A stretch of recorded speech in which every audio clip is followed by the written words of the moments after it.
In the last video, we saw that if y equals x to the power of n, then dy dx equals nx to the power of n minus 1. So for example, if y equals x cubed, then dy dx is 3x squared, because n is 3, so we have 3 times x to the power of 3 minus 1. 3 minus 1 is 2. Now we could have also have taken something like the following: y equals ax to the power of n, where a is some number. And if I'd gone through first principles, I would have found that dy dx equals na to the power of na times x to the power of n minus 1. So if we have some number a is a constant. It could be 2 or 3 or minus a half or plus 100, whatever.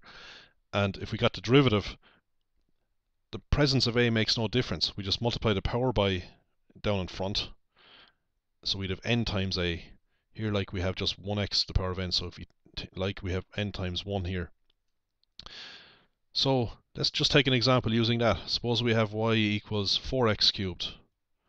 Then the derivative dy dx would equal 3 times 4 is 12x squared. Okay, so I didn't prove this thing in the previous video, but it's quite easy. It's essentially the same proof.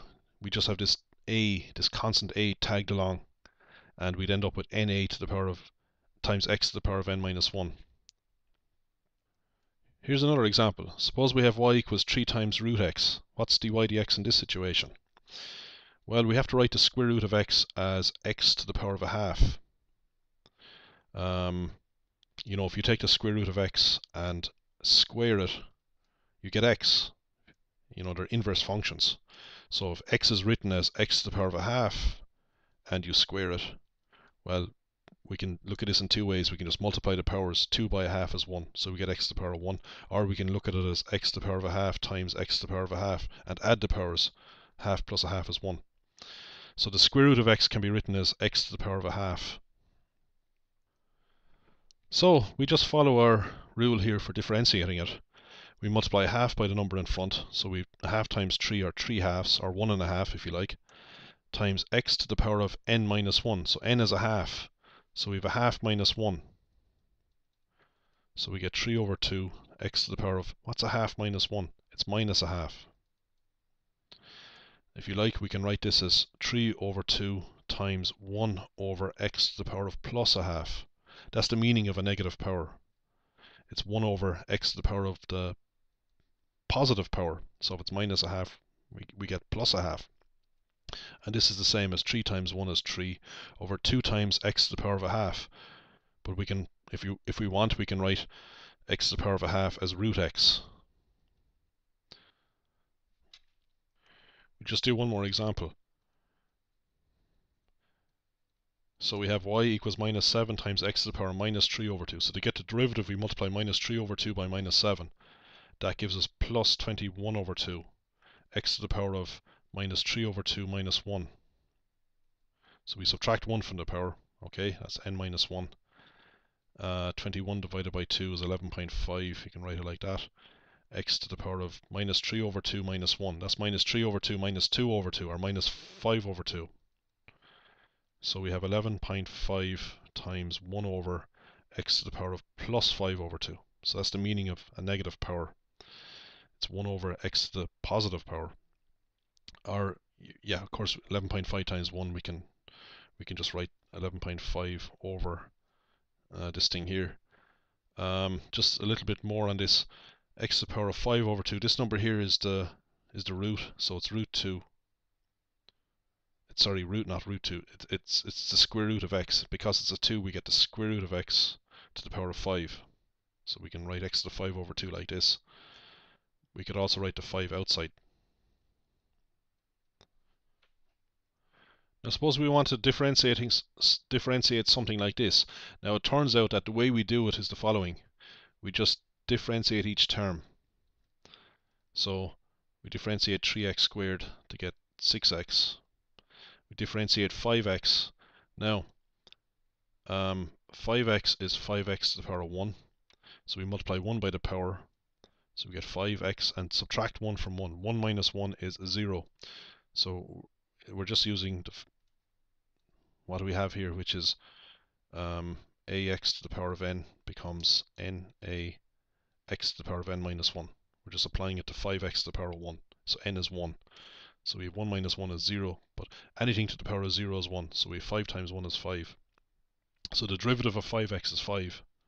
So it turns out that when we have a sum of functions, or a difference of functions, I mean I could replace this thing here with a minus sign.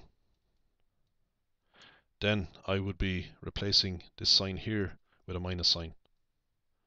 So sum or difference of functions, the derivative of a sum or difference of functions is the sum or difference of the derivatives of the functions. So we have 3 functions here. Now what about the derivative of plus 7?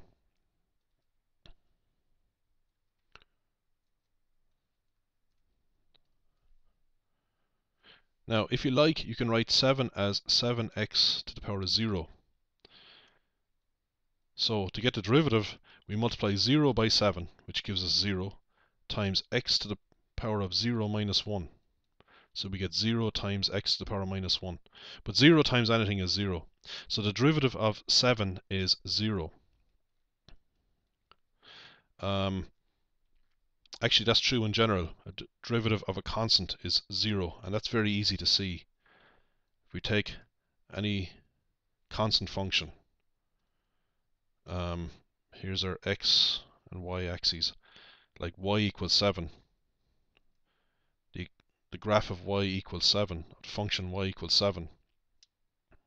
Yes, you can think of it as a function. It's a constant function. For all values of x, the value of y is constant. It stays at 7, doesn't change. Okay, so for this value of x, y is 7. For this value of x, y is 7, and so on. Now, if we were to differentiate from first principles, say get the derivative of this function at x, we'd have to get the slope of the tangent to the graph at this point. So if I do the slope of the tangent in green, this would be the tangent. And the slope of this green line is 0.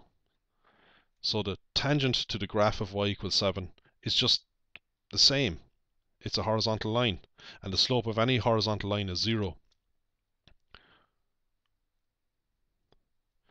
So whether it's y equals 7, I mean I could replace this with y equals 8, doesn't matter. Any constant. The derivative of a constant is 0. So our answer is 6x minus 5. Now, so I've just done an example, but I want to prove this, that the derivative of a sum or difference of 2 or more functions is the sum or difference of the derivatives. What I've proven is that the derivative of a constant is 0. So I'll just state that more formally over here. If y equals c, where c is some constant, then dy dx equals 0. Now let's look at the sum of 2 functions. So y is some function of x. I could put x in brackets here just to emphasize that y is a function of x. It equals the sum of 2 functions, which I call u and v. For example, u of x could be 2x, v of x could be 10x squared, whatever. And I want to look at the derivative, dy dx. So I want to go to first principles. I'll just call this f of x. So we need to get f of x plus h minus f of x and divide by h. We have to calculate this thing called Newton's quotient. So we replace x with x plus h. So I just copy out this thing here, replace x with x plus h. Okay, so this thing here is f of x plus h. All of this, I've done just this part here. And then we have to subtract f of x, which is just this, u of x plus v of x. So that's what you would do. You know, if u of x was 2x and v of x was say 10x squared, you know, we'd work out 2x plus 10x squared at x plus h. Then we'd subtract our function 2x plus 10x squared at x. Sorry, at at x, and then we divide it all by h. But look at this, we can actually rewrite this thing as u of x plus h minus u of x. Okay, I take the minus sign in here, and we have v of x plus h minus v of x. And the whole lot is divided by h. But we can split this into 2 fractions. Dividing the whole lot by h is equivalent to dividing this part by h plus this part by h, okay? So we have common denominator of h. But this looks like the derivative of u of x. So if we take the limit as h tends to 0 of this thing here, f of x plus h minus f of x divided by h, then we just have the limit of this thing. I won't write it out, plus the limit as h tends to 0 of this thing here. But of course the limit as h tends to 0 of this is just the definition of the derivative of the function u, or u prime of x. And the limit as h tends to 0 of this here is just the definition of the derivative of the function v of x, which is written v prime of x. So f prime of x, the derivative of this thing here, is the sum of the derivatives of u and v. Now it doesn't matter whether we had a plus sign or a minus sign here. You could imagine putting in a minus sign. Well, normally it's written underneath, but it doesn't matter. Then the derivative would be u prime of x plus or minus v prime of x. So here's an example that I might have mentioned. We have a sum of two functions, 2x plus 10x, y equals 2x plus 10x squared, and we have y, so this, you can call this one u and this one v. So the derivative dy dx, or if you like f prime of x, we could also call this f of x of course, is just u prime of x plus v prime of x. So we just differentiate 2x and the 10x squared. The derivative of 2x is 2, or 2x to the power of 0.